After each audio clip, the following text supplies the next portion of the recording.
Hey there, Kim here. I just wanted to say that I keep hearing more and more about how music, it makes a big difference in the lives of people with Alzheimer's, even throughout the very later stages of the disease. And I just wanted to share a really cool story, I think, with you about that from my own professional experience.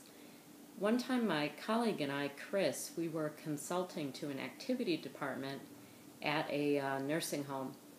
And we were teaching the activity staff how they could really awaken persons with Alzheimer's even at that very later end stage of the disease. So as we were teaching, we do what we always do. We ask the activity staff, tell us about this person. We need to learn something from their life story that's really meaningful. So they told us that this gentleman used to be a big Chicago baseball fan. And essentially, he was at the end stages of the disease, and he was very hard to communicate with. He didn't have the ability anymore to talk, and people were kind of challenged with how do they really reach him, and is he even reachable? So Chris and I took that information from his life story about him being a baseball fan, and we went around and we got as many props as we could around that theme, and we put the little baseball cap on him.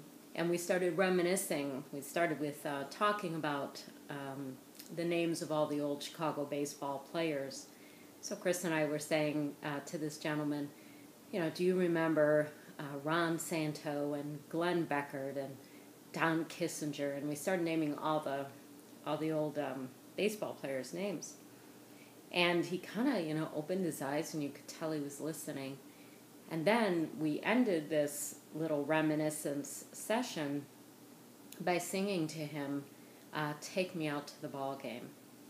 And right in the middle of Chris and I singing to him, the tears started to run down his cheeks. Now, I hope it wasn't because we were a bad singer. I really think it was because this man was still inside, and we had touched a memory for him, a very, very deep memory that was very preserved, even though he has Alzheimer's. So we don't know where he was in his mind and in his heart at that moment, whether he was thinking about throwing the ball to his son in front of their house or attending a baseball game with his family. I don't know. But clearly, even at that very end of life, he was still inside. And those precious memories that he had held on to all of his life were still preserved in spite of being at the end of Alzheimer's disease. And it was the music that he valued and that was deep inside of him that awakened that precious memory. So don't stop using music to bring quality of life to persons with Alzheimer's at all stages.